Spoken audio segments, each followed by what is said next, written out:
प्राचीन काल में विक्रमादित्य नाम के एक आदर्श राजा हुआ करते थे। अपने साहस, पराक्रम और शौर्य के लिए राजा विक्रम मशहूर थे।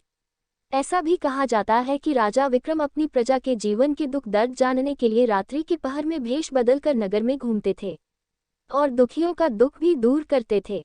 राजा विक्रम और बेताल के किस्सों पर कई सारी किताबें और कहानियां प्रकाशित हुई हैं, जिन्हें आज भी अभूतपूर्व लोकप्रियता प्राप्त है।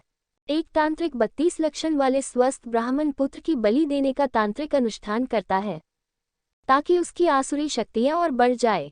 इसी हेतु वह एक ब्राह्मण पुत्र को मारने के लिए उसके पीछे पड़ता है, परंतु वह ब्राह्मण पुत्र भागकर जंगल में चला जाता है और वहां उसे एक प्रेत मिलता है जो ब्राह्मण पुत्र को उस तांत्रिक से बचने के लिए शक्तियां देता है और वही प्रेत रूप में पेड़ पर उल्टा लटक जाने को कहता है और यह भी कहता है कि जब तक वह उस पेड़ पर रहेगा तब तक वह तांत्रिक उसे मार नहीं पाएगा। वही ब्राह्मण पुत्र बेताल होता है। कपटी तांत्रिक एक भिक्षुक योगी का स्वांग रचता है और राजा विक्रम के पराक्रम और शौर्य गाथाओं को सुनकर अपना काम निकलवा लेने का जाल बिछाता है और राजा विक्रम को यात्रा के दौरान प्रतिदिन एक स्वादिष्ट फल भेंट भेजता है जिसके अंदर एक कीमती रत्न रूबी होता है। इस भेद का पता लगाने राजा विक्रम उस भिक्षुक की खोज करते हैं। अंततः राजा विक्रम उसे खोज लेते हैं।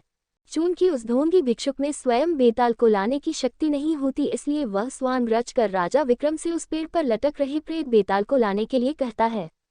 राजा विक्रम उस तांत्रिक की असल मंशा से अनजान उसका काम करने निकल पड़ते हैं।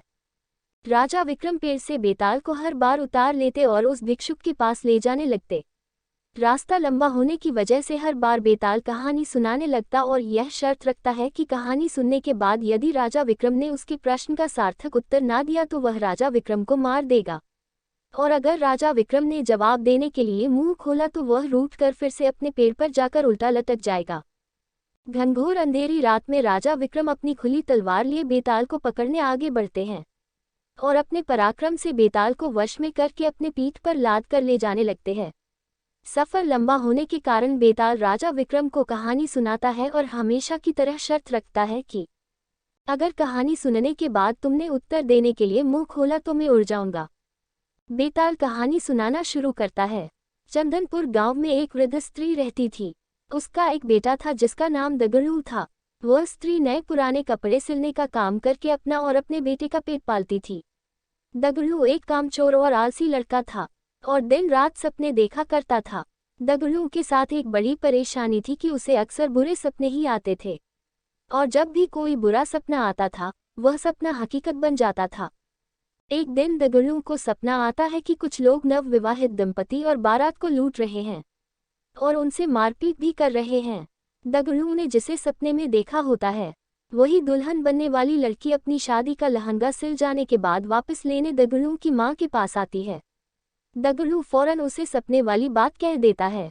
वह लड़की अपनी माँ और ससुराल वालों को यह बात बताती है, पर सब लोग इस स्वप्न वाली बात को वहम समझकर अनसुना कर देते हैं।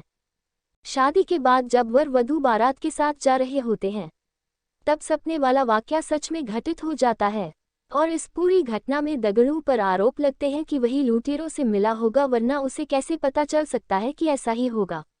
और शक की बिनाह पर सारे लोग मिलकर दगड़ू की खूब पिटाई करते हैं। इस घटना के कुछ दिनों बाद एक रात दगड़ू को सपना आता है कि मोहल्ले में रह रही चौधरान का नया मकान गृह प्रवेश के दिन जलकर खाक हो जाता है। तभी अगले ही दिन चौधरान उस मकान को बनवाने की खुशी में लड्डू लेकर दगड़ू की मां के पास पहुंचती है और गृह प्रवेश समारोह के दिन जलसे में आने का न्योता देती है। वहीं पर सपने की बात दगड़ू फौरन अपनी मां से और चौधरान से कह देता है। चौधरान गुस्से से लाल पीली हो जाती है और उल्टा दगड़ू की मां को ही कहने लगती है कि तुम्हारा बेटा ही काली जुबान वाला है और उसके बोलने से ही सबके साथ अनर्थ हो जाता है। चौधरान गुस्से में जली कटी सुनाकर मां बेटे को भला बुरा कहकर वहां से चली जाती हैं। गृह प्रवेश समारोह के दौरान कोई घटना ना हो इसके लिए पक्के इंतजाम किए जाते हैं, पर फिर भी किसी ना किसी तरह आग की चिंगारी चौधरान के भव्य मकान के पर्दों में लग जाती है और देखते देखते रौद्र रूप धारण करके पूरा मकान जलाकर खाक कर देती है। चूंकि दगड़ू इस बारे में पहले ही बोल चुका था, इसलिए सब उसे काली जुबान का बोल उस पर टूट पड़ते हैं और उसे मारकर गांव से निकाल देते हैं। दगड़ू समझ नहीं पाता है कि लोगों को सच सुनकर उसी पर क्रोध क्यों आता है। खैर, दगडू एक दूसरे राज्य चला जाता है जहां उसे रात की पहर में महल की चौकीदारी करने का काम मिल जाता है। वहां के राजा को अगले दिन सोनपुर किसी काम से जाना होता है, इसलिए वह रानी को कहते हैं कि उसे सुबह जल्दी उठा दें। दगडू रात में महल के दरवाजे पर चौकीदारी कर रहा होता है। तभी अंधेरा होने पर उसे नींद आ जाती है और फिर उसे सपना आता है कि सोनपुर में भूकंप आया है और वहां मौजूद सभी व्यक्ति मर गए हैं। दगडू चौंक कर जाग जाता है और अपनी चौकीदारी करने लगता है। दगडू सुबह राजा के सोनपुर जाने की बात सुनता है। तभी उनका का रथ रुकवा कर अपने स्वप्न वाली बात राजा को बता देता है। राजा सोनपुर जाने का कार्यक्रम रद्द कर देते हैं और अगले ही दिन समाचार आता है कि सोनपुर में अचानक भूकंप आया है और वहां एक भी व्यक्ति जीवित नहीं बचा है। राजा तुरंत दगडू को दरबार में बुलाकर सोने का हार भेज देते हैं और उसे नौकरी से निकाल बाहर करते हैं। इतनी कहानी सुनाकर बेताल रुक जाता है और राजा विक्रम को प्रश्न करता है कि बताओ, राजा ने दगडू को पुरस्कार क्यों दिया, और पुरस्कार दिया तो उसे काम से क्यों निकाला। राजा विक्रम उत्तर देते हैं कि दगडू ने अमंगल स्वप्न देखकर उसका वृतांत बताकर राजा की जान बचाए, इसलिए उसने दगडू को पुरस्कार में सुवर्ण हार दिया, और दगडू काम के वक्त सो गया, इसलिए राजा ने उसे काम से निकाल दिया। बेताल अपनी शर्त के मुताबिक राजा विक्रम के उत्तर देने के कारण हाथ छुड़ाकर वापस पेड़ की ओर उड़ गया।